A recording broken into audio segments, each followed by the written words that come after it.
I am a huge Transformers fan. It's something 7-year-old me would probably say. Don't get me wrong, I still respect the franchise, but I can't say I have the same deep connection to it I once did. I remember having the toys, watching Transformers Prime, and even playing the Angry Birds game of all things. The thing that really got me hyped about Transformers was Michael Bay's first movie.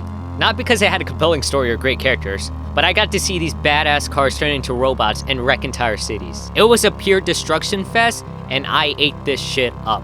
Now at 17, my standards for movies have obviously changed, and Transformers just doesn't have the same pull it used to. The movies were the main thing I kept up with the franchise, and looking back, I can't say they were all winners. With so many mixed products in the franchise, I just feel numb to it all. So when it comes to Transformers 1, I can't say I was excited. The magic's gone, and I'm no longer looking forward to what there is to offer. I remember when Transformers 1 was first announced, and I had a lot of opinions about it. The premise sounded intriguing at first, an animated Transformers movie setting entirely on Cybertron, focusing on two miners, Orion Pax and D-16, who would eventually become the iconic enemies we know as Optimus Prime and Megatron.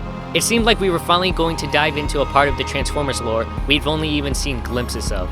But then the cast was revealed, and it was full of big-time celebrities voicing the characters. I won't lie, I was nervous. It felt like a move to attract a mainstream audience, and I wasn't sure how that would affect the tone. Still, I tried to stay hopeful. I told myself I'd rather wait for the trailer before making any judgments.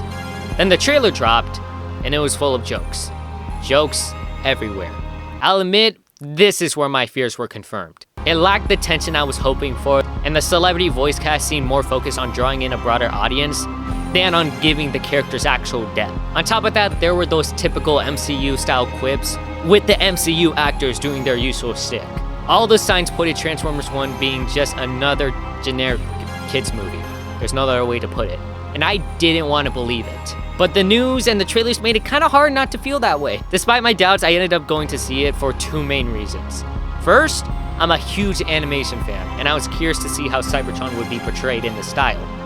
And second, they were handing out these awesome Shadow posters on day one, so I just couldn't resist. So I went in expecting a decent enough Transformers movie, but honestly not expecting much. After 1 hour and 44 minutes, I walked out of the theater, and Transformers 1 wasn't just good. It was the greatest Transformers movie I've ever seen, and now it's one of my favorite movies of the year. This movie surprised me. All my fears of it being just another generic kids movie turned out to be completely irrelevant, because I was so invested in the story. This was the last thing from generic. The cast ended up being fantastic, really slinging with the characters they played. At least most of them. Chris Hemsworth surprisingly does a good young Peter Cullen impression. I could actually envision this being how Optimus would sound if he was younger. I also appreciate how, as the movie progresses, you can slowly hear Orion evolve into the Optimus we all know and love. Brian Tyree Henry absolutely killed it as D-16. At first, he plays a safe character who just wants to stay out of trouble, and he nails that. But as D slowly shifts towards revenge, you could feel Brian pouring everything into that transition. There are moments where I actually thought they digitally edited his voice just to make it more menacing, but no, that's just his raw performance. John Hamm is perfect as this douchebag villain Sentinel Prime. He really makes you want to see Sentinel get what he deserves. My only issue with him is that they made him a twist villain, which kind of felt obvious from the start. Honestly, if they had made his betrayal the opening of the movie, it would have worked much better. It would have given the audience someone to hate right from the beginning, making it more satisfying when Orion D actually uncovered that he's a fraud. Honestly, the main thing I'm happy with is that this movie maintained a consistent tone. It could be fun and adventurous, but it also knew when to take itself seriously, which is something I was worried about given how that first trailer looked. But the real standout, the thing that truly made this movie work, was its two main leads, Orion Pax and D-16. At the beginning of the movie, we could see how much Orion and D trust each other, how they've always had each other's backs. This is a perfect example of what we like to call dramatic irony, as we, the audience, already know what's going to happen to these characters, who up until now are practically brothers. Through these early scenes, we get to understand how these bots really are.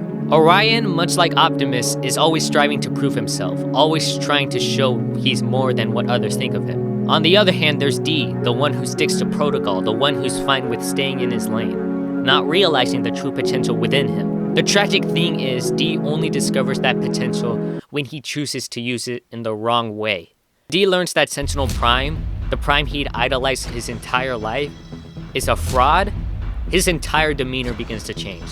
The calm, collected D we knew was gone, and in its place is a bot whose true nature starts to emerge. Hey, don't you want to stop him? No, I want to kill him! I want to put Sentinel in chains and march him through the mines so everyone can see him for the false crime that he is! I want him to suffer and then to die in darkness! Slowly, D begins to understand what Orion was talking about, that they could be more. But by that point, D has something else in mind.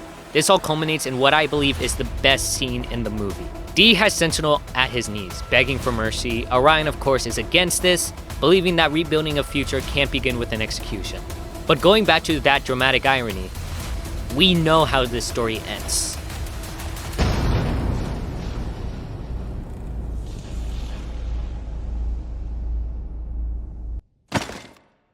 No.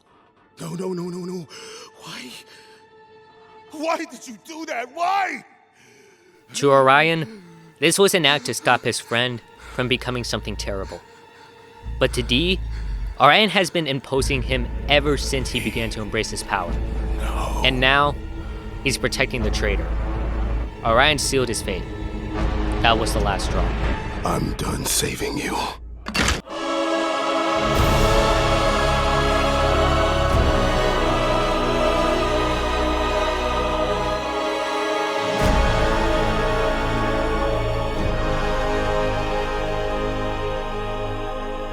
This was no longer D-16, the bot who cared about his friend, the one who would do anything to avoid trouble. Now, this was a bot acting out of pure rage. And then we have this moment. This isn't Orion Pax anymore. This is someone greater. The bot who put his life on the line to save his friend. It's incredible how this scene literally shows them transforming into entirely new beings. Orion Pax and D-16 are gone. What's left is one of the most popular hero and villain in all of fiction. I am Megatron! Arise! Optimus Prime. That was fucking awesome. My entire theater erupted with sheer hype. Something I never expected to feel from a movie like this. This is not the type of reaction I thought I would get when walking into this theater. And as I sat there, one thought ran through my mind. I'm sorry. Not to Paramount or to the people who failed to showcase what this movie is truly about, but sorry to the talented team behind Transformers 1, who poured so much effort into creating a deeply touching story, only for no one to watch it. Transformers 1 is the highest rated movie in the entire franchise, with both audience and critics who've seen it absolutely praising it. But the key phrase here is, who've seen it. On the other hand though, Transformers 1 is the lowest grossing film in the franchise and one of the lowest grossing movies of the year. That is a tragedy. People just aren't showing up, and honestly, I can't fully blame them. The reputation of Transformers has been war thin, and like many others, I was burned out of the franchise myself. The trailers really didn't do the movie any justice. Hell, there was one guy on Twitter who fought nail and bone to get these people to watch this movie. And honestly, I think we all earned him a praise. Like literally any tweet you would see, he'd be there promoting Transformers 1. Now the film is disappearing from most theaters, but I urge you to check it out at least on digital. See for yourself why this movie deserves far more recognition. Personally, I believe it has the potential to make Transformers relevant again, but we need to spread the word. Please go see Transformers 1.